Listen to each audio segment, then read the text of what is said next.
الحمد لله رب العالمين والصلاة والسلام على أشرف المرسلين وعلى آله وأصحابه أجمعين. أما بعد, chers musulmans, le prophète sallallahu alayhi wa sallam nous a raconté une histoire concernant trois hommes qui marchaient ensemble dehors, et d'un coup ils furent surpris par la pluie. Ils trouvèrent alors non loin de là une grotte dans laquelle ils décidèrent de se réfugier en attendant que la pluie cesse de tomber.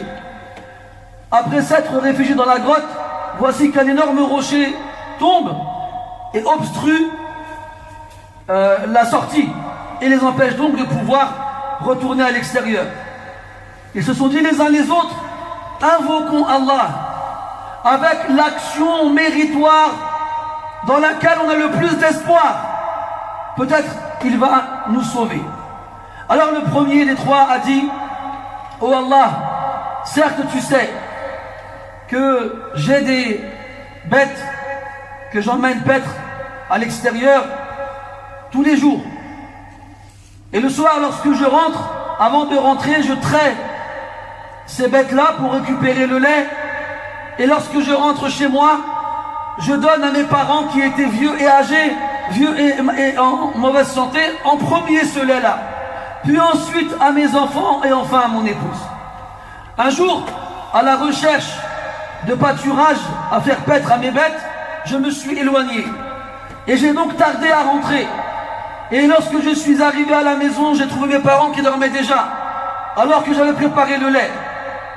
Et je suis resté à leur chevet à attendre leur réveil jusqu'au matin, alors que mes enfants pleuraient parce qu'ils avaient faim. Et je ne leur ai pas donné, tant que je n'ai pas donné à mes parents en premier ce lait-là. Après il dit, oh Allah, si tu sais que j'ai fait cela spécialement et exclusivement pour toi, alors ouvre-nous une issue, au moins qu'on puisse voir le ciel. Et le rocher s'est déplacé. Et ils purent voir le ciel, mais ne purent pas sortir encore. Le second, il dit, Ya Allah, tu sais que j'ai une cousine, une des filles de mon oncle paternel, que j'aime d'un amour fou, aussi fou qu'un homme peut aimer une femme. Et tout le temps, je lui demandais, et elle, toujours, elle refusait. Un jour, alors qu'elle était dans le besoin, elle est venue me demander de l'aide, que je donne de l'argent. Alors je lui ai proposé de l'argent en échange qu'elle s'offre à moi. Et à cause du besoin, elle a accepté. Alors qu'il était sur le point de forniquer, elle l'a repoussé en lui disant, crains Allah et ne prends ce droit-là que légitimement. Et là, en entendant cela, il s'est éloigné d'elle et il l'a laissé en lui laissant une somme de 100 dinars, 100 pièces d'or. Puis il dit, oh Allah, si tu sais que j'ai fait ça spécialement pour toi et exclusivement pour toi, alors ouvre-nous une issue. Et le rocher s'est déplacé des 2 tiers, mais toujours pas suffisamment pour qu'il puisse sortir. Et le dernier des trois, il a dit, Allah, j'ai employé un ouvrier pour qu'il travaille avec moi dans mes champs. Et lorsque le travail fut achevé, je lui ai donné quelques pousses de maïs en guise de salaire. Et il a refusé de le prendre. Et il s'en est allé. Alors, j'ai planté ces pousses de maïs. Et Allah y a mis la baraka, la bénédiction. Et j'en ai eu énormément. Puis après, je les ai vendus. Et avec l'argent, j'ai acheté une vache. Puis une seconde. Puis une troisième. Puis j'ai aussi employé un berger. Et quelques temps plus tard, l'homme en question, l'ouvrier, il arrive. Et il dit, donne-moi mon salaire. Alors je lui ai dit, tu vois les vaches là-bas et le berger avec, c'est ton salaire, tu peux le prendre. Et lui dit, tu te moques de moi? Il dit, non, je ne me moque pas de toi, tout ça là-bas c'est à toi. Alors l'ouvrier il est venu, il a pris les vaches et le berger il est parti avec. Puis il dit, ya Allah, si tu sais que j'ai fait ça spécialement et exclusivement pour toi, alors laisse-nous sortir. Et la pierre s'est déplacée et ainsi ils purent sortir. Dans un autre hadith, le prophète sallallahu alayhi wa sallam dit à Bilal, radiyallahu anhu, oh Bilal, parle-moi de l'action que tu as accomplie dans l'islam, dans laquelle tu as le plus d'espoir. Car j'ai entendu le bruit de tes sandales, j'ai reconnu le bruit de tes sandales devant moi au paradis.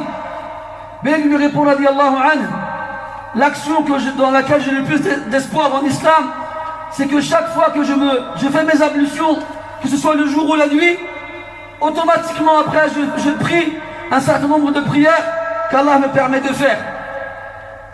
Et un autre compagnon qui s'appelle Ya'la ibn Umayya radiyallahu anhu qui disait: il n'y a pas une action dans laquelle j'ai le plus d'espoir dans l'islam que plus forte que le fait d'avoir accompagné le prophète sallallahu alayhi wa sallam dans une expédition militaire qu'on appelle Jayshu al-Usra. Et aussi, on a Zayd ibn Aslam qui a été voir Abu Dujana, un compagnon du prophète sallallahu alayhi wa sallam, alors qu'il était malade. Et quand il est rentré chez lui, il a vu son visage étincelant, se dégager de lui une lumière extraordinaire. Les gens lui dirent: comment se fait-il que ton visage soit aussi radieux? Et là, Abu Dujana radiyallahu anhu, il répond: il n'y a pas d'action dans lesquelles j'ai le plus confiance parmi tout ce que j'ai pu faire pour Allah Azza wa Jal, plus que deux actions. La première, je ne m'occupais jamais de ce qui ne me regardait pas. Et la seconde, j'avais le cœur saint envers les musulmans. Il y a un pieux, un sage parmi les anciens qu'on appelait Ata al-Khurasani rahimahullah. Il disait: l'action dans laquelle j'ai le plus de confiance en moi-même, c'est le fait d'avoir répandu la science. Et Bishr ibn al-Harith rahimahullah, il disait: l'action que j'ai accomplie dans laquelle j'ai le plus confiance, c'est le fait d'aimer les compagnons du prophète sallallahu alayhi wa sallam. Et Thabit ibn Ajlan rahimahullah, il disait: par Allah, il n'y a pas une action parmi celles que j'ai accomplies dans laquelle j'ai le plus confiance que le fait de me rendre à la mosquée à pied. Et là, on rapporte qu'on a posé la question à Abu Uthman al-Naysaburi, un autre homme pieux et sage parmi les anciens. On lui a dit: quelle est l'action que tu espères le plus parmi celles que tu as accomplies? Il a dit: quand j'étais jeune, ma famille insistait beaucoup pour que je me marie, mais je refusais, je ne voulais pas. Un jour, une femme est venue me voir.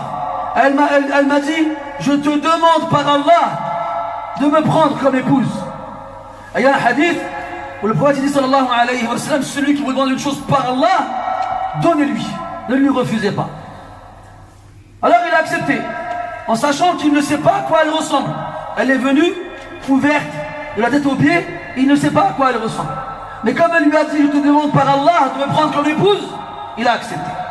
Alors elle a ramené son père et des témoins, et son père était un homme pauvre. Et quand il m'a vu arriver pour épouser sa fille, il était content. Et il m'a marié à elle. Puis, je me suis isolé avec elle, et elle s'est découverte à moi. Elle louchait, elle boitait, et elle était laide. Mais je n'ai rien montré dans mon visage qui pourrait lui faire du mal. Et elle m'aimait énormément, au point où elle refusait que je sorte. Et elle voulait que je reste avec elle le plus possible. Et j'ai jamais montré le moindre pourcentage de haine ou de dégoût dans mon visage vis-à-vis d'elle.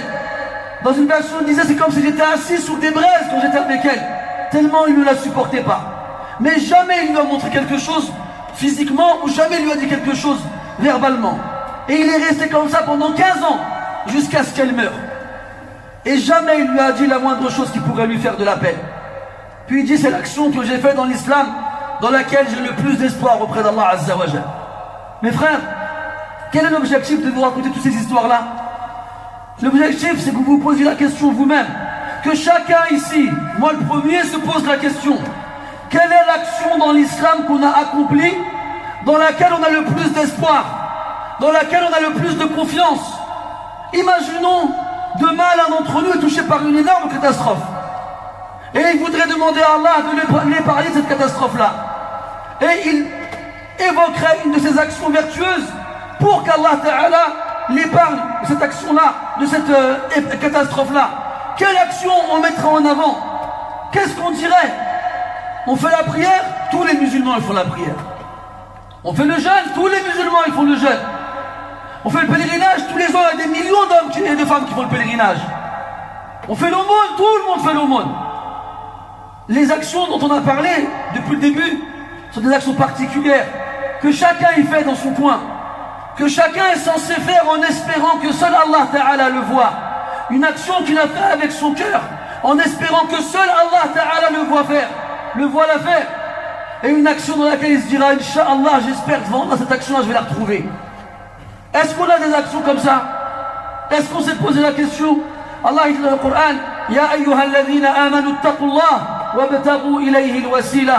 Ô vous qui avez cru, craignez Allah et recherchez auprès de lui al-wasila, yani le moyen. C'est quoi le moyen? C'est l'action à travers laquelle vous pourrez vous rapprocher de lui.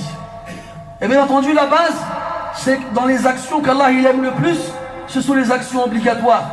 Comme il a été dit dans le hadith al-Qudusi, وَلَا يَتَقَرَّبُ إِلَيَّ عَبْدِي بِشَيْءٍ أَحَبَّ إِلَيَّ مِمَّا افْتَرَضْتُهُ عَلَيْهِ. Mon serviteur ne se rapprochera pas de moi d'une chose que j'aime plus que ce que je lui ai rendu obligatoire. Mais comment est-ce qu'on les fait ces obligations-là? Et surtout, souvenons-nous, cette parole d'Allah Azza wa Jalla dans un hadith Qudsi, dans une narration divine, où Allah Ta'ala dit à ibadi, ô mes esclaves, innama hiya a'malukum, ce ne sont que vos actions. Uhsiha lakum, je les dénombre et les comptabilise. Thumma uwaffikum iyyaha, puis je vous rétribuerai pleinement pour ces actions-là. Faman wajada khayran, quiconque parmi vous trouve du bien, falyahmadillah, qu'il loue Allah, parce que c'est Allah qui lui a permis de faire ce bien-là. Wa man wajada ghayra dhalik, et celui qui trouve autre chose que du bien, fala yalumanna illa nafsah, qu'il ne se plaigne que de lui-même, qu'il ne se plaigne qu'à lui-même, qu'il n'aille pas dire c'est à cause de lui ou de lui, c'est à cause de toi. Donc quand tu arriveras devant Allah Azza wa Jal, tu vas trouver des actions, tu vas en trouver des bonnes et tu vas en trouver des mauvaises. Et dans toutes ces actions-là, laquelle de ces actions-là a le plus de poids pour toi? Est-ce que tu penses qu'elle aura du poids dans la balance lorsqu'Allah Ta'ala il jugera, il pèsera tes actions? نسأل الله تبارك وتعالى أن يوفقنا للعمل الصالح وأن يوفقنا للعلم النافع. نسأله عز وجل أن يجعلنا من الصالحين وأن يدخلنا مع الصالحين وأن يرزقنا الصلاح والإيمان والعافية والتقوى. اللهم إنا نسألك الهدى والتقى والعفاف والغنى. اللهم اهدنا لأحسن الأخلاق والأقوال والأعمال، لا يهدي لأحسنها إلا أنت، واصرف عنا سيئها لا يصرف عنا سيئها إلا أنت. اللهم إنا نسألك الجنة وما قرب إليها من قول وعمل، ونعوذ بك من النار وما قرب إليها من قول وعمل. اللهم اشف مرضانا وعاف مبتلانا واغفر لمسيئنا، واجعلنا يا ربنا جميعا فيما تحب وترضى يا رب العالمين. سبحانك اللهم وبحمدك، أشهد أن لا إله إلا أنت، نستغفرك ونتوب إليك. وصلى الله على نبينا محمد وعلى آله وأصحابه أجمعين، والحمد لله رب العالمين. وقوموا إلى صلاتكم يرحمكم الله.